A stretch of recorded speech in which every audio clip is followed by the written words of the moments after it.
Well, the cleanup continues in Cape Town after these devastating fires. The blaze destroying parts of the Rhodes Memorial Tea Room, the historic Mostert Mill, and UCT's 200-year-old Jagger Library. Thousands of people had to be evacuated from their homes and university residents. So what's next for those affected? We've got my colleagues up and about in Cape Town, Lindsay Dentlinga, Monique Motlok, and Ronald Masinda. Good afternoon, all of you. Lindsay, let me start with you.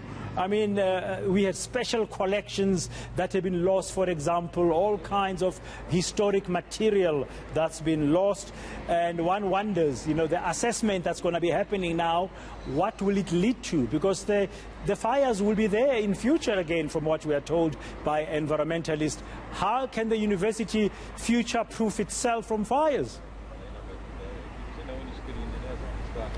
Dan, good afternoon, and to answer those questions I have UCT's Executive Director of Libraries with me. But firstly, let's just take a quick look. All the activity focused here at the Jagger Library. As you said, you'll be able to see on the roof two men have just been hoisted up there in a cage just recently. I'm unclear as to exactly what they're going to do. I understand it's got something to do with the roofs, but I'm going to ask Mostert to tell us, before we start with the bad parts of what's happened here since Sunday, let's talk about the rescue and the salvage operation. What exactly are we seeing right now? What's the next step? Okay, thank you very much. The immediate sight that's confronting us is the attempts now to lift the roof. The steel trusses, we noticed that the roof collapsed on Sunday, and so the attempt is to remove this so that the debris can start being removed. But first, obviously, we are going to have architects and heritage architects go through and sift the material, the debris, so that we know that we haven't lost anything also. Or there may well be something that's under that debris that we could salvage. So the attempt here now is to lift the trusses. Harold, what's also happening beneath this particular scene is preparations of materials that have to be salvaged. These were materials that were affected by the water that penetrated the basement on Monday post the quelling of the fire. And we've put into place a triage center right here in front of the library, whereby the materials have started being separated on the basis of most urgent, urgent, not so urgent. We've had calls for, we put our requests for volunteers, for crates, etc., so that we can effectively and responsibly salvage materials. This is not something any library anywhere in the world wants to go through. What have you learned from this experience? I think, well, firstly, it's a nightmare that any library director doesn't want to have, and you're so correct about that.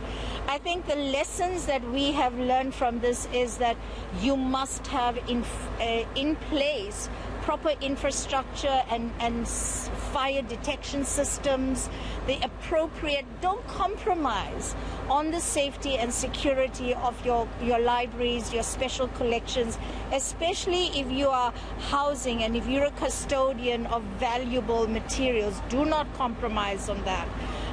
Thankfully, we had that in place. The third is around expertise, access to expertise in times of crisis, and we're seeing this.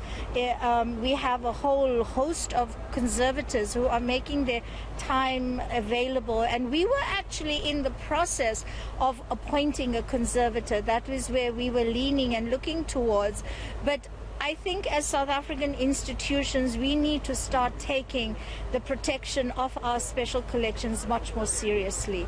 This is a national conversation because it is our cultural heritage, but it also belongs to the global body of world knowledge. And you've probably been asked this question a dozen times on the past days, just to give our viewers an idea of how rare, how important the artifacts that are being housed in this building are. It's actually very difficult to quantify because Rarity depends on the content, the value, the age, and the sentiment around materials. So it's not only about that which was published in the 18th century or the 19th century, but it's also an individual's personal papers, a family that may have donated and gifted their papers to us based on their parents' research, etc., or their involvement in the struggle. So we need to put into perspective what exactly does value and rarity mean. We tend to hark much on the fact that it was published in a particular period, represents a particular time in history. That's very important for us to preserve. But we must also look that over the times, over this decades, etc., scholars' research output that is significant for future knowledge creation. The historical collections give us a peek into the past. And so how do we make meaning of what was, what is, and what can be? And so we need to look at special collections from different facets, etc. And our job is to ensure that we collect these, we build these collections in an uncensored and unbiased way. Thank you very much for your time. So as you can hear there, Dan, really unquantifiable, as Ms. Sadker is saying there, need to quantify in various aspects how important the collections were in this library, but all is not lost. And as you can see, salvage operations currently underway. You know, that last sentence there, Lindsay, all is not lost. It brings a little bit of hope that some of those special collections may have survived that devastating fire. I mean, what price do you put on history? Let's go to